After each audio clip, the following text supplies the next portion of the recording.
Hello and welcome to Origin IAS. आज हम बात करने वाले हैं लेबर रिफॉर्म्स के बारे में जो सरकार लाई है इस पेंडेमिक की घड़ी में इकोनॉमी को वापस पटरी पर लाने के लिए। खबर तो आपको मिल गई होगी कि किस तरीके से इंडस्ट्रीज और गवर्नमेंट मिलकर फोकस कर रहे हैं लेबर लॉस लाने पे। जहां एक तरफ गवर्नमेंट के ऊपर चुनौती है इंडस्ट्रीज और इकोनॉमिक एक्टिविटीज को स्लो डाउन से बाहर निकालने की, क्योंकि लॉकडाउन ने फॉर्मल लेबर फोर्स को काफी हद तक असर पहुंचाया है। यहां बात है लेबर राइट्स की और दूसरी तरफ इकोनॉमिक ग्रोथ की। लेबर राइट्स और वेलफेयर जो कि शुरू से ही काफी हद तक परेशानी करने वाले विषय बने हुए हैं। आप जानते हैं हर न्यूज चैनल पे एक ही बात की चर्चा हो रही है, किस तरीके से लेबर्स अपने बच्चों को, अपने पूरे परिवार को लेकर पैदल चल के अपने गांव तक जाने के लिए मजबूर है। पिछले 2 महीनों में ऐसे कितने ही किस्से हुए हैं जहां लेबर्स ने, किसी ने रास्ते में दम तोड़ दिया।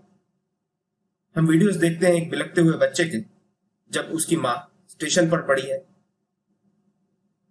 ऐसे बहुत से दिल दहलाने वाले वीडियोस, बहुत सी ऐसी चीजें हमने सोशल नेटवर्किंग साइट्स पे, सोशल मीडिया पे देखी होंगी। 2 महीने बाद आज श्रमिक एक्सप्रेस जैसी ट्रेनें, बसें और तमाम सुविधाएं लेबर्स को अपने घर तक सेफ और पेंडेमिक से कम इफेक्ट करते हुए पहुंचाने की व्यवस्था बनाई गई। उसी दौरान इंडस्ट्रीज और गवर्नमेंट मिलकर प्रयास कर रहे हैं कि रिफॉर्म्स लाए जाए लेबर लॉस में। इन लेबर लॉस की जब हम बात करें तो डाइल्यूशन किया जा रहा है। जैसे कि आप देखेंगे कुछ स्टेट्स हैं, आंध्र प्रदेश, उत्तर प्रदेश, मध्य प्रदेश, सिर्फ राजस्थान ऐसा स्टेट है जिन्होंने बात की है इसको विड्रॉ करने की, और ये इस तरीके का ऑर्डर नहीं ला रहे। मध्य प्रदेश, उत्तर प्रदेश जैसी जगहों पर उन्होंने ऐसे लेबर लॉस को ला दिया है जिससे कि जो वर्किंग आवर्स हैं लेबर के 8 घंटे से बढ़ाकर 12 घंटे कर दिए जा रहे हैं। Now this is a very simple work and time equation. अगर 10 आदमी मिलकर कोई काम एक्स समय में कर रहे हैं, तो अगर हम उनका वर्किंग आवर बढ़ा दें तो स्वाभाविक सी बात है वो जो समय है उनको काम करने में लगने वाला है वो कम हो जाएगा। उसी तरीके से सरकार ने सोचा कि 8 घंटे काम कराने की जगह हम मजदूरों से अगर 12 घंटे काम कराएंगे तो कम मजदूरों से हम जितना जरूरत का काम है, जो रिक्वायर्ड आउटकम है, वो पा सकते हैं। पर कहीं ना कहीं आप देख रहे हैं कि ये प्रोडक्टिविटी इंप्रूव करने के लालच में या इस लालसा में जो ऑप्टिमल स्टाफ है वो तो उसकी स्ट्रेंथ तो है नहीं, उसको कंपनसेट करने के लिए कहीं ना कहीं ओवरबर्डन किया जाएगा हमारे लेबर्स को। इसकी वजह से पूरे नेशन वाइड होलसेल स्क्रैपिंग की बात की जा रही है इन जो डाइल्यूशन ऑफ लेबर लॉज है इनकी, क्योंकि इसने एम्प्लॉयज को काफी वल्नरेबल बना दिया है काफी एस्पेक्ट्स में। अब जो हमारी वर्कफोर्स है उसको किस तरीके से अफेक्ट करने वाला है इस बारे में हम बात करेंगे। पहले तो वर्किंग कंडीशंस, लेबर राइट्स और सोशल सिक्योरिटी बेनिफिट्स, इन चीजों को काफी हद तक नजरअंदाज किया गया है। वर्किंग कंडीशंस पे काम करने की जरूरत है क्योंकि आप देख रहे हैं पेंडेमिक के बाद सोशल डिस्टेंसिंग, सैनिटेशन, हाथ बार बार धोना, दूरी बनाए रखना, मास्क पहनना, ये सारी चीजें नया नॉर्मल बन गई। लेबर राइट्स की बात होनी चाहिए। एक तरफ आप लेबर की व्यवस्था नहीं करते हैं, जब वो एक बड़े शहर में काम करता है और उसके पास जब रहने की व्यवस्था नहीं होती, खाने की व्यवस्था नहीं होती, उसके पास पगार नहीं, उसके पास सैलरी नहीं, उस स्थिति में उसको पैदल सैकड़ों किलोमीटर दूर अपने घर तक जाना पड़ता है। और दूसरी तरफ जब आपको उससे काम है, आपको इंडस्ट्रीज को, इकोनॉमी को फिर से पटरी में लाना है, तो आप उससे 8 की जगह 12 घंटे काम कराते हैं। इसे सोशल माना जाना चाहिए। सोशल सिक्योरिटी बेनिफिट्स की बात करें तो जैसे कि स्कूल्स, क्रशेस, हॉस्पिटल, ये तमाम चीजें जो लेबर्स को प्रोवाइड करनी चाहिए, इसका भी चैलेंज है। अब लेबर लॉज आप जानते हैं कॉन्करेंट लिस्ट के हिस्से में आता है। This is item in concurrent list. List जो है हमारे शेड्यूल 7 में आती है कॉन्स्टिट्यूशन के। इसमें जो कॉन्करेंट लिस्ट है उसमें आता है लेबर। इसका मतलब यह है कि सेंटर और स्टेट दोनों ही इस पे नियम कानून बना सकते हैं। सेंटर ने इसी को मद्देनजर रखते हुए एक जो डिसीजन लिया है जिसमें लेबर लॉस को डाइल्यूट करने की बात की गई। गवर्नमेंट ने जो एम्प्लॉयज का प्रोविडेंट फंड होता है उसमें भी कंट्रीब्यूट करने की बात की, ताकि इकोनॉमिक स्टिमुलस पैकेज मिल पाए, जो कि एक हिस्सा है। आपने सुना होगा किस प्रकार से हमारे प्राइम मिनिस्टर ने 20,000 करोड़ के इकोनॉमिक स्टिमुलस पैकेज की बात की थी। उसमें कहीं ना कहीं एक हिस्सा ईपीएफ कंट्रीब्यूशन की भी बात की गई, पर ये पूरा नहीं है। This is not sufficient. ये इससे ज्यादा कुछ करने की जरूरत है। अब हम बात करते हैं असल में क्या करने की जरूरत है। सबसे पहले तो अर्बन हाउसिंग फैसिलिटीज को हमें प्रॉपर करना पड़ेगा। आप देखते हैं किस तरीके से लेबर रहते हैं, झुग्गी झोपड़ियों में रहते हैं, जहां सैनिटेशन की प्रॉपर फैसिलिटी नहीं है, पीने के पानी की व्यवस्था नहीं है, प्रॉपर टॉयलेट्स नहीं है। ऐसी स्थिति में रहना, अगर उनकी कोई तबीयत खराब हो जाती है, किसी भी स्थिति में होते हैं, तो हॉस्पिटल्स ना होना, स्कूल्स ना होना, औरतें महिलाएं अगर किसी इंडस्ट्री में काम कर रही, वहां पे अगर बच्चों के लिए कोई क्रशेस नहीं है, स्कूल्स नहीं है, औरतों को मिलने ना दिया जाए, औरतों के लिए प्रॉपर टॉयलेट्स नहीं है, जो आपकी सोशल सिक्योरिटीज में आती है। इन बेनिफिट्स की बात करें, one ration card one nation, या फिर one nation one ration card, जिसके बारे में फाइनेंस मिनिस्टर ने कुछ दिनों पहले बात की थी कि मार्च 2021 में इसको पूरी तरीके से भारत में लागू कर दिया जाएगा। इसकी तरफ हमें और जल्दी कदम बढ़ाने की जरूरत है।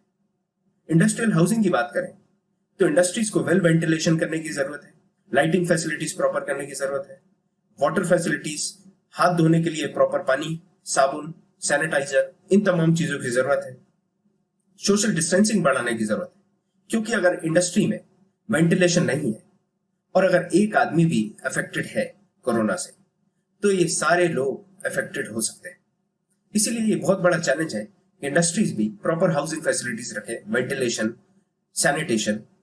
अक्सर मैंने देखा है, मैंने भी कुछ दिन जब इंडस्ट्रियल ट्रेनिंग की, उस वक्त जो लेबर्स थे वो उस टंकी से पानी पीते थे, जो टंकी हम अपने घरों में पानी स्टोर करने के लिए, जो कि हम जनरल वॉशिंग, बेदिंग और इन सब चीजों के लिए यूज करते हैं, उस तरीके की टंकी से वो पानी पिया करते थे।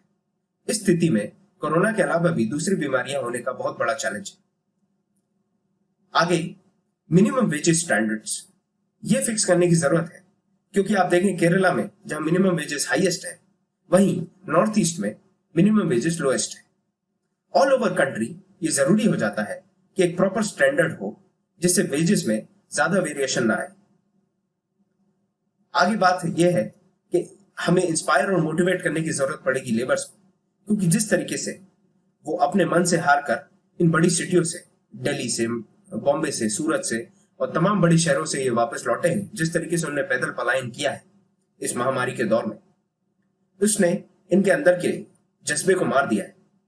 आज ये अपने घर से दूर आकर किसी इंडस्ट्री में काम करने के लिए बिल्कुल इच्छुक नहीं, क्योंकि उन्होंने देख लिया अगर इस तरीके की परिस्थितियां होती है, अगर इस तरीके का पेंडेमिक या कोई भी ऐसी स्थिति बनती है, तो इनको कोई चीज, किसी चीज का सहारा नहीं, ना सरकार का सहारा है और ना इनकी इंडस्ट्रीज का। इंडस्ट्रीज बंद कर देती है, उनको सैलरीज नहीं देती, जिसकी वजह से ना वो अपना किराया, ना वो अपने खर्चे, ना वो किसी चीज के लिए अपने आप को स्टेबल मानते हैं। They are not able to meet their expenses, they are not able to pay their bills. Hygiene and safety जिसका मैंने बात की, ये बहुत ही ज्यादा जरूरी हो जाएगी, क्योंकि washing hands, sanitizing yourself, wearing mask, ventilated places to stay and work, these are the new normals। इसीलिए हाइजीन और सेफ्टी बहुत ज्यादा जरूरी है वर्क प्लेस पे, जिसको आज इस दौर में कॉम्प्रोमाइज नहीं किया जा सकता, क्योंकि अगर ये चीजें कॉम्प्रोमाइज होती हैं तो नंबर ऑफ केसेस बहुत ही ज्यादा बढ़ सकते हैं।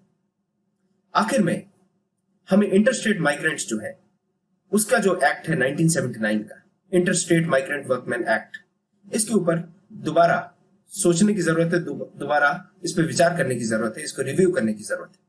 पहले मैं इस एक्ट के बारे में आपको कुछ बताना चाहूंगा। मान के चलिए एक स्टेट है जिसका नाम है एक्स और एक स्टेट है जिसका नाम है वाई।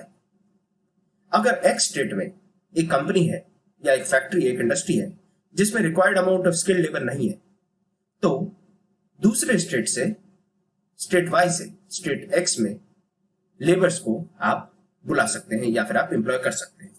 ये आएगा इंटरस्टेट माइग्रेंट वर्कमैन एक्ट के अंतर्गत। इस चीज को हमें रिव्यू करने की जरूरत है, ताकि भविष्य में किसी भी परेशानी के दौर में किस तरीके की चीजें की जाएंगी लेबर्स की सेफ्टी के लिए या लेबर्स की सिक्योरिटी के लिए, फाइनेंशियल सिक्योरिटी की बात करें या फिर सोशल सिक्योरिटी की बात करें, इन चीजों पे भी एक रिव्यू की जरूरत है, एक दूसरा अंडरस्टैंडिंग की ज्यादा जरूरत है। तो ये बातें हमने की, किस तरीके के लेबर रिफॉर्म्स इंडस्ट्रीज और गवर्नमेंट मिलकर ला रही है और किस तरीके से ये लेबर्स का एक दूसरे आयाम में शोषण करेंगे, 8 से 12 घंटे काम करने पर मजबूर कर देंगे। और आपको भी इनमें से कुछ सुझाव अच्छे लगे होंगे। आप अपनी तरफ से कोई सुझाव देना चाहें तो आप कमेंट बॉक्स में हमें कमेंट कर सकते हैं। आपको वीडियो पसंद आए तो लाइक कीजिए, शेयर कीजिए और हमारे चैनल ओरिजिन आईएएस को सब्सक्राइब कीजिए। Thank you for watching.